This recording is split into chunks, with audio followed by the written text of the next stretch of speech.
Have you ever entered a room to have a conversation with someone, and yet the tension in the room was just so heavy that you could tell there was something on their mind, but they weren't really coming out about it?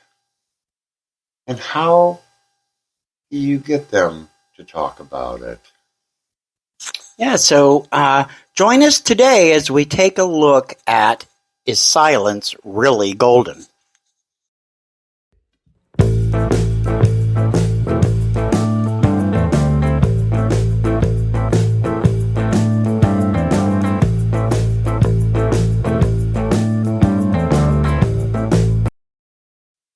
Hey there, everyone, and welcome back to the Joy Without Justification podcast, your one-stop spot for finding peace, purpose, and presence. No explanation is needed. I'm your host, Denny, and with me, as always, is my co-host. I'm Dan. Howdy, folks. Hope everyone's having a great week. So today's topic is something I'm sure we all at one point or another have experienced, maybe didn't know exactly how to handle it or what to do, but maybe haven't really thought about it either. The power of silence. We are calling it Silence is Golden, letting them tell on themselves. It's funny, that's catchy. Something my mom always used to tell me. I was never one to be able to keep silent. I was always, so we all know this saying, but how does it really apply to life? But it is true, though. It is true.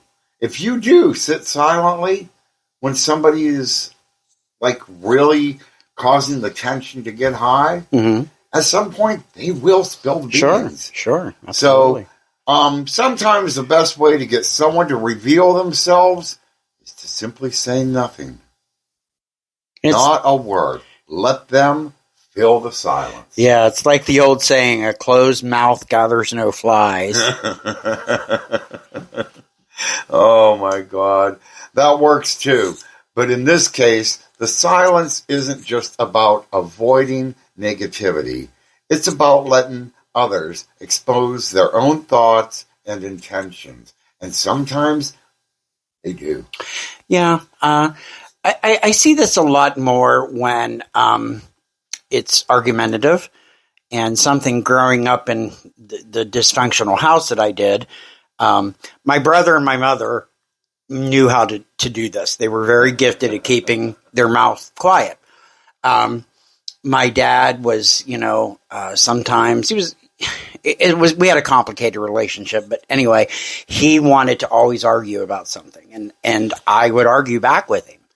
And my mom used to laugh, and she'd say, if you'd just be quiet, he would stop, and that's true. Sometimes too, I've seen, especially in the work area, when someone's being really nasty to you, is to kind of just not say anything, like especially if they're yelling at you in your face, and just kind of sit there and like count to 20. And that quiet gets really awkward, and then their tone comes way down because they've seen they didn't get to you. Yeah.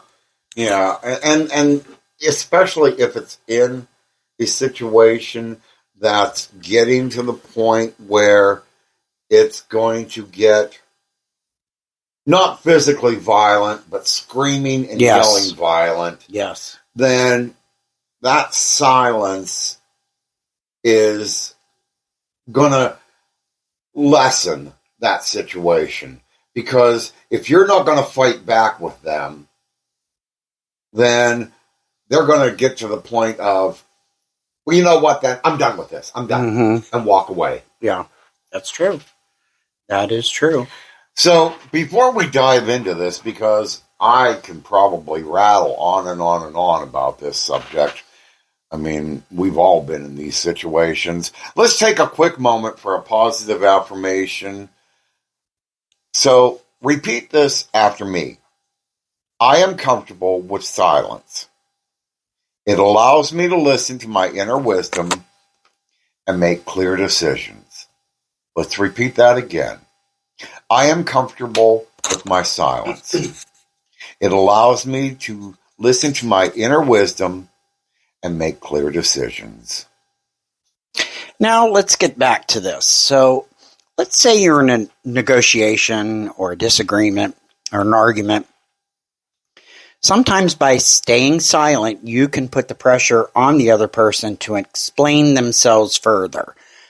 This can reveal inconsistencies or hidden agendas, especially if someone's not being truthful, because their stories will change. Because a liar, they usually forget what they just said, and they'll trip themselves up. Here's another thing. I think most of us, when we're in a heated discussion, want to feel that sense of control. So we want to have the last word. Well, yeah. Wait. But sometimes what I've seen is if you just get quiet, you take all that power and you take the fun away from them. And being quiet can just simply de-escalate that. And when you're quiet, you are in control. Because what you're doing is you are not reacting, you are responding. And if you just give yourself that moment to count to 5 to 10 to 20, however long you think is needed, you can answer rationally and with clarity, especially if there's spectators around, because who's going to look like the nut, the one screaming or the one that's in control? And that sort of goes back into our last podcast where we were talking about effective communication and listening skills. Yep. You know, the more you're quiet and you let them go on and on and on and on and on, sooner or later, like you said, yeah, they're going to tell on themselves. They're going to let their true feelings and intentions known. But the quieter you sit and listen to what they're saying, you're going to get a deeper feeling and understanding of what maybe brought this about. Sure. So, and sometimes it's not you. Sometimes it's another situation. Yeah. But your quiet will allow them to kind of just keep babbling because it's awkward, and you want to fill that space with something. It's like playing a game of chess. In other words, you make your move, then you wait for theirs, and by staying silent, you can observe their next move and see what they choose to reveal. Yeah. So when the silence gets awkward, do you feel like you're being rude to not say anything, Denny? Not really. Not really. There's a difference between comfortable silence and awkward silence. And the true silence isn't rude. It's more being confident. Sure. Yeah. Confidence is a big thing a lot of us need to control. You know, you sitting there silent is showing your confidence in your point, and letting them babble on and on and on about what's going on or what their problem is showing their lack of confidence, their lack of either leadership or whatever. And this allows them then to more or less expose and get that off their chest. And sometimes that's maybe a good thing. Sure. I mean, sometimes if you sit there quietly and listen and let them go on and babble, that gets some that off their chest. And then maybe the situation doesn't ever happen again. Right. But it also shows that you are comfortable and waiting. And you are waiting for them to complete the picture before you respond. Sometimes, too, I know sometimes, it could be with your friends, but oftentimes we see it in work situations where someone might hand you that passive-aggressive, backhanded insult, and our reaction is when we feel like we've been slighted is to do a comeback. But sometimes what I read somewhere is to count to 10 and to kind of casually look at them and go, did you really mean what you just said? in a very calm voice. And especially if there's an audience, they'll try to take it back because now they're looking like an idiot. Yeah. Yeah. But that's everyone. I mean, and that's where, again, you need to have that confidence and that control in yourself to be like, you know what? Do I want to stoop down to their level?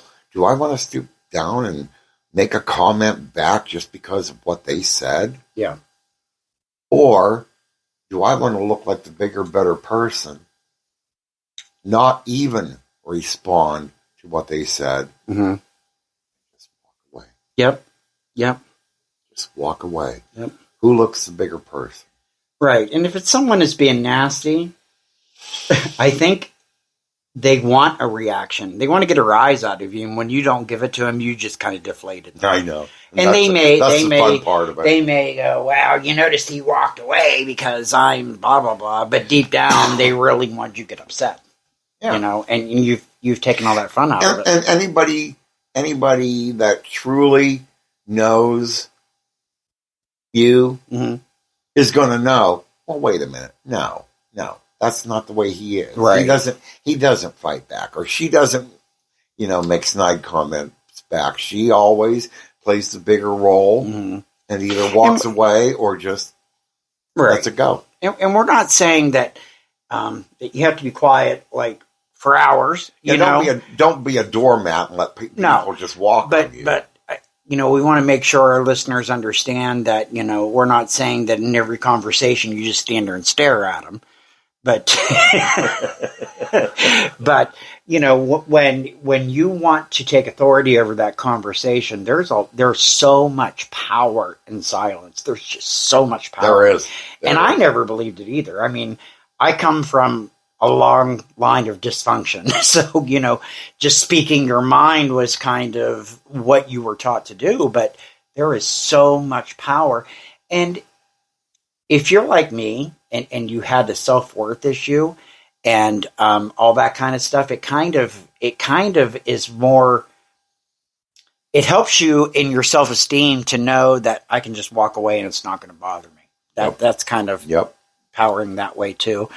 But thank you. I also want to just say that we would love it if you would rate and review and share our podcast. We're kind of new at this. We are two guys that really, want to help people to find their self-worth.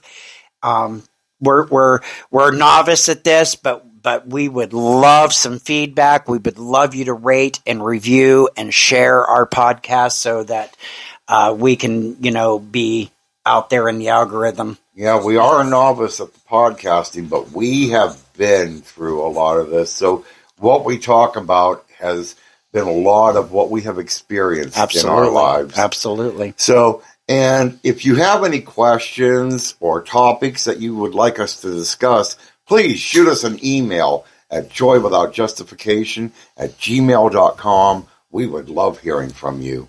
So what are we discussing on the next program, Dan? Well, next program is a subject you know quite a bit about, Dan. We are going to be talking about boundaries, setting healthy boundaries, and how they are crucial for mental and emotional well-being. And it's really something I've just learned to do this year, really, and it's been an adventure, let me tell you. And so we want to thank you for joining us today here at Joy Without Justification. So until next time, take care, and remember, sometimes the best way to get someone to talk is to simply listen to the silence. Peace out.